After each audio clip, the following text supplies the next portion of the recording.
1460 రోజులు 48 నెలలు drone attacks, క్షిపణుల వర్షం, మిసైల్స్తో పోరు, దౌత్య వాగ్వాదాల ధ్వనులు, ఆక్రందనలు, ఆర్తనాదాలు, రణక్షేత్రంలో రక్తధారలు, లక్షల మంది సైన్యం మృతి, దేశాలన్నింటిపైన ప్రతికూల ప్రభావాలు, ఎన్నో చర్చలు, ఎన్నో సమావేశాలు, ఎన్నో ప్రశ్నలు.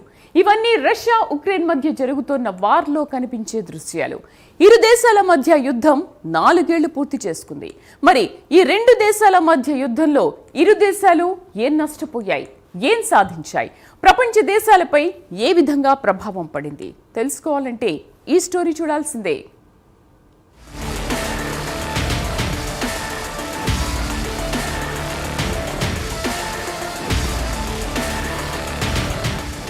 రెండో ప్రపంచ యుద్ధం తర్వాత అతిపెద్ద యుద్ధంగా మారిన వార్ ఐరోపాలో నేటికి కొనసాగుతున్న యుద్ధం. అదే యుక్రెయిన్ రష్యా యుద్ధం.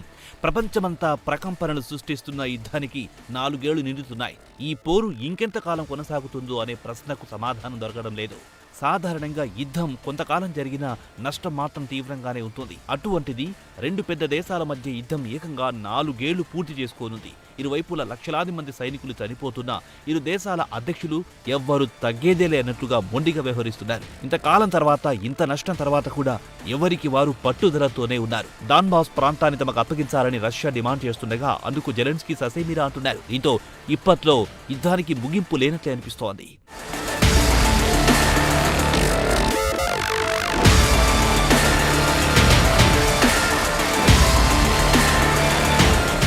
4 ఏళ్లుగా రష్యా యుక్రెయిన్ వార్ కొనసాగుతోంది. ఇరు దేశాలు పోటాపోటీగా భీకర దాడులు చేసుకుండటంతో ఈ యుద్ధం ఎంతకు తెగడం లేదు. అమెరికా మధ్యవర్తిత్వంతో కొంతకాలంగా చర్చలు కొనసాగుతున్నప్పటికీ ఇరు పక్షాలు పరస్పరం ప్రత్యేకమైన డిమాండ్లను తెరపైకి తెస్తుండటంతో చర్చలు ఫలించడం లేదు. పైగా Trump Ukraine rare earth metals పై చూపించిన ఆసక్తిని యుద్ధాన్ని ఆపడంలో చూపడం లేదు. పైగా యుద్ధాన్ని ఆపడానికి చేసే ప్రయత్నంలో రష్యాకు ప్రయోజనం కలిగేలా మొగ్గిన సందర్భాలే ఎక్కువ. దీంతో యుద్ధం నిరాటకంగా సాగుతూనే ఉంది. రెండో ప్రపంచ యుద్ధ సమయంలో నాజీ జర్మనీని ఓడించేందుకు నాటి సోవియట్ యూనియన్ గ్రేట్ పెట్రియాటిక్ వార్లో భాగంగా 1418 రోజులు పోరాడింది. ఇప్పుడు యుక్రెయిన్ రష్యా చేస్తున్న దండయాత్ర ఈ ఏడాది జనవరిలోనే 1418 రోజులు దాటేసింది.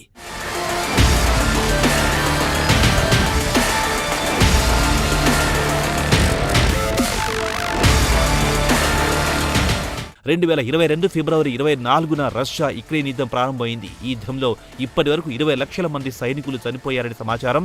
3,25,000 మంది రష్యా సైనికులు చనిపోయారని, మొత్తంగా 12 లక్షల మంది గాయపడ్డారని వాషింగ్టన్ కేంద్రంగా పనిచేసే centre for strategic and international studies సంస్థ ప్రకటించింది. ఇక యుక్రెయిన్ వైపు 1,40,000 మంది సైనికులు చనిపోయారని, 6 లక్షల మంది గాయపడ్డారని తెలిపింది. ఇక ఆస్తి నష్టం గురించి అయితే ప్రత్యేకంగా చెప్పనక్కర్లేదు. ఎన్నో లక్షల మంది నిరాశ్రయులయ్యారు. తిండి తిప్పలేక తీవ్ర అవస్థలు పడ్డారు. అయితే యుద్ధం ప్రారంభమైనప్పటి నుంచి ఇప్పటి వరకు యుక్రెయిన్ నుంచి 20% భూభాగాన్ని రష్యా ఆక్రమించుకోగలిగింది. ఐరోపా దేశాలు ఆయుధ, ఆర్థిక బలంతో రష్యా యుక్రెయిన్ తీవ్రంగా పోరాడుతోంది. అందుకే 4 ఏళ్లలో డొనెట్స్క్ ప్రాంతంలో రష్యా కేవలం 50 కిలోమీటర్లు ఆక్రమించినట్టు సమాచారం.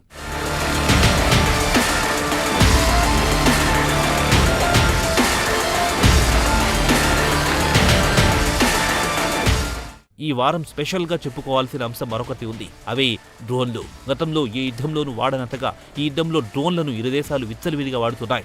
రష్యా యుద్ధ ట్యాంకులను యుక్రెయిన్ డ్రోన్లు విజయవంతంగా పేల్చేశాయి. జామర్లకు దొరకకుండా రష్యా ఆప్టికల్ ఫైబర్ డ్రోన్లను రంగంలో దింపింది. దీంతో ప్రత్యక్ష దాడి పరిధి ఏకంగా 50 కిలోమీటర్లకు పెరిగింది. సమాధానంగా ఇరువైపుల ప్రాణ నష్టం అధికంగా ఉంది. డ్రోన్ల సాయంతో యుక్రెయిన్ విద్యుత్ వ్యవస్థలను రష్యా ధ్వంసం చేసింది. దీనికి ప్రతిగా చమురు నిల్వ కేంద్రాలపై యుక్రెయిన్ దాడి చేయగా ఆయిల్ రిఫైనరీలు ధ్వంసం అవగా రష్యా ఆదాయానికి భారీగా గండిపడింది. అంతటా ఈ దాడులు ఆగలేదు. నల్ల సముద్రంలో పెద్ద సంఖ్యలో రష్యా యుద్ధ నౌకలను యుక్రెయిన్ సముద్ర డ్రోన్లు పేల్చేసి జల సమాధి చేశాయి. స్పైడర్ వెబ్ కోడ్ నేమ్తో రష్యా వైమానిక స్థావరాల సమీపానికి డ్రోన్లు దండును పంపి మెరుపు దాడి చేసి యుద్ధ విమానాలను యుక్రెయిన్ నాశనం చేసింది.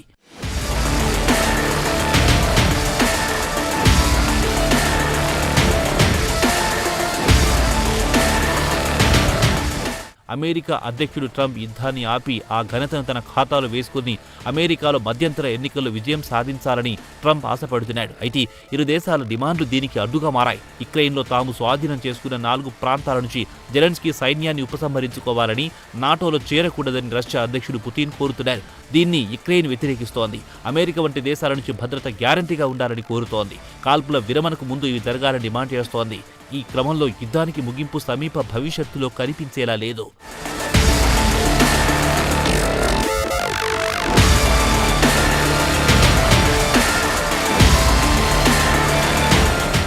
నాలుగేళ్ల నరమేధం, అందనంత దూరంలో శాంతి ఒప్పందం, నిరంతరం కొనసాగుతున్న దాడులు ఇవన్నీ చూస్తుంటే ఈ యుద్ధానికి ముగింపు ఎప్పుడో తెలియని పరిస్థితి. లక్షలాది మంది చనిపోతున్నా, వేల లక్షల కోట్లలో ఆస్తి నష్టం వాటిల్లుతున్నా, ప్రపంచ దేశాల ఆర్థిక వ్యవస్థపైనే ప్రభావం పడినా ఎవ్వరూ తగ్గడం లేదు. ఆఖరికి ఆ 2 దేశాలు కూడా అన్ని రకాలుగా కష్టాల్లోనే మునిగి ఉన్నాయి. కానీ రోజుకో కొత్త డిమాండ్తో ఇరు దేశాల అధినేతలు తగ్గేదేలే అంటున్నారు. మరి ఎన్నేళ్లు ఈ యుద్ధాన్ని కొనసాగిస్తారు?